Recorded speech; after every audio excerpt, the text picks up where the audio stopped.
job.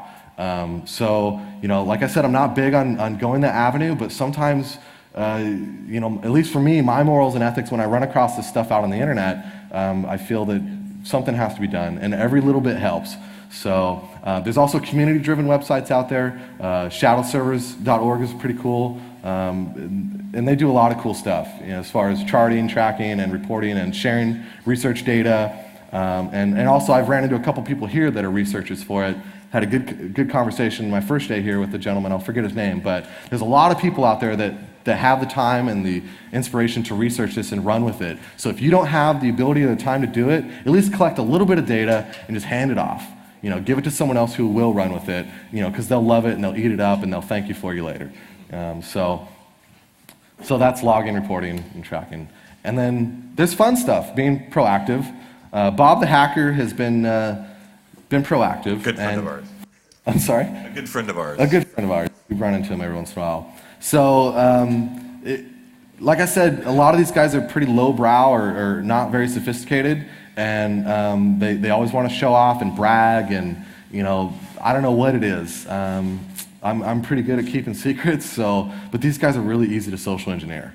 So if you can't always get the in on their botnet, then you just become friends with them, and they'll give you the keys to the kingdom pretty. Well, I've also done this too. I was connecting. Bob was connecting to a particular botnet, and actually it was me. I was doing a little bit of research, and when I was connecting through Tor and whatnot, and these guys, they would see the Tor exit nodes, and I would tell them that for one thing, I was a reporter. I claimed that I was this female reporter from the Washington Post and got her background information in case I thought he might look it up, which he didn't. And of course, then he found out that I was a reporter. He would start telling me all kinds of fun things so I could engage a good conversation with him. But then he figured I couldn't be a reporter, I have to be a hacker because I keep coming from all these places all over the world. So I had to explain to him what Tor was and how it worked. So, I mean, these bot herders are really smart people. Right, and I'm like thinking, wow, you should be really using Tor out of all people. Then you're obviously a hacker if you're using Tor, right? And I bet the exit notes he thought I had broken into, they would say stuff like tor.mit.edu, and he'd be like, you must have broken into that. I was, shut up. Be like, dude, I hacked that. That box is mine. And I'm sure you got a lot of mileage out of telling them that you're a girl. Oh, yes, being the female reporter, yes. So, I mean, I can't fake that too well online, but sometimes, social engineering, you can get a lot of mileage or kilometers out of just social engineering these guys. They want to brag, they want to show off, and Bob the hacker is seeing a lot of that, and sometimes it's just too easy. It may only take like a week, but it's just too easy.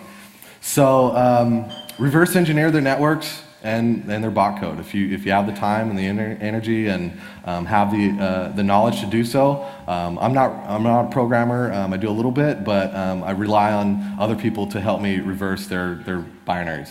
So you can learn a lot just by analyzing and looking at it without even doing a whole lot. Just looking at their code, looking at their infrastructure, and seeing how they're running it. And I'm also a big thing about educating others. People like, oh, I'm infected with a virus, and they don't connect it that could be part of a botnet. And it's like a bajillion of these computers out there who don't have AV or don't do their Windows updates, and that is, a symptom of this big problem.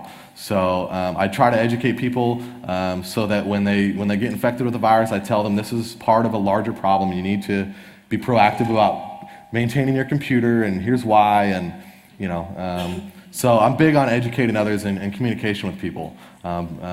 We do a lot with phones, we like phones a little, so we talk a lot, and I'm big on sharing information, so whatever that may be.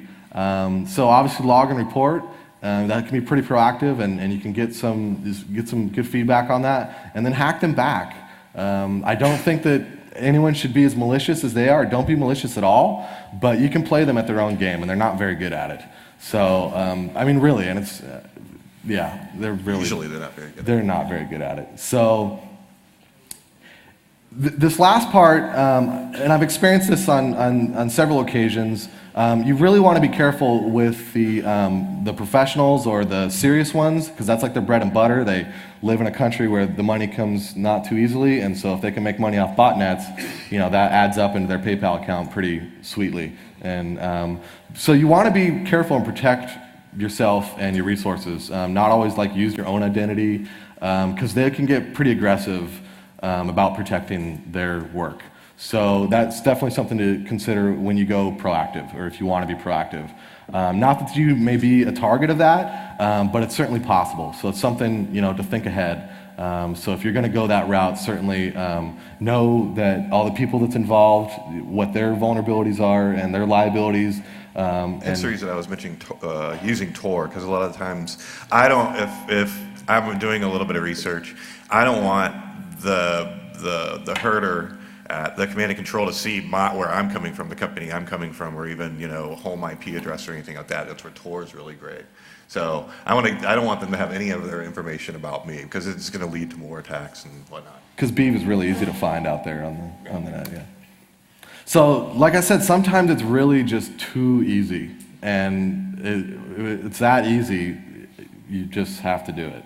Or Bob the hacker might do it. So Bob ran into this guy, and he's on an IRC network that was being hosted by Bob. And so it was really easy to see that this guy comes in and changes to the special nick he needs to have, and he drops the clear text password and starts controlling his botnet. So in this case, when they're using your own resources, it makes it very easy to circumvent or monitor or look and see what they're doing, to learn what they're doing, and maybe do something about it. So this is just an example. This is something that Bob ran into, and so it gets really easy.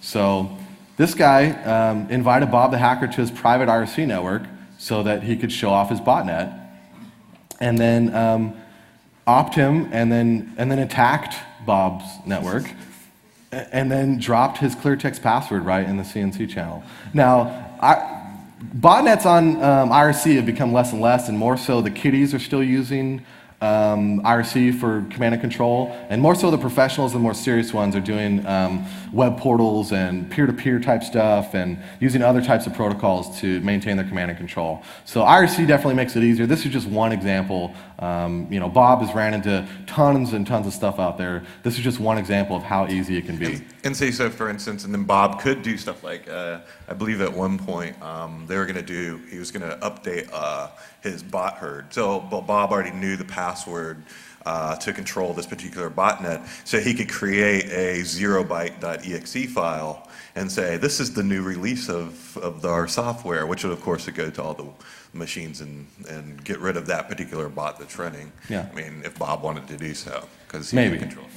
Maybe. So, sometimes it's as simple as that. They are so easy to get into their organization or get into their network. You just wait for them to go to sleep. And then, have fun with their botnet. What Bob likes to do is just shut it down. Other people like to take it over and grow it and learn from it and, try to do some cool stuff with it. But that's what Bob does. Right. I've also seen it too where they've done, and this was mostly in Perl. I think when Bob was doing this, these were Windows-based botnet, where they were doing lots of Perl bots at the time, and this was a long time ago. But in the code, you could actually go through and you could see what IRC server and what key they were using to go to what channel for the command and control.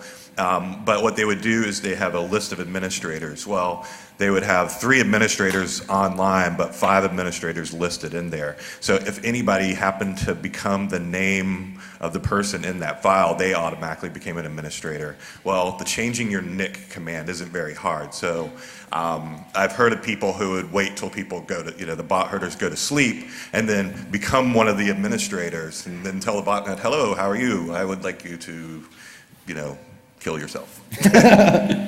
So, where Bob was invited to this private IRC network, they had no nick serve. He coughed up the clear text passwords. All he wanted was a shell and one IP address. So it was really easy to get in on this guy's stuff. So, Sometimes, like I said, sometimes it's just way too easy. And generally, these are the kiddies. But I think that it all adds up. A little bit helps. So, all that you can learn or do in that regard, it helps. So this is just one example. The Turkish botnet and a Spanish botnet. And then we can get to the end here. There is hope. It's not all bad. There are a lot of botnets out there and a lot of malicious activity, but like I keep saying, every little bit helps.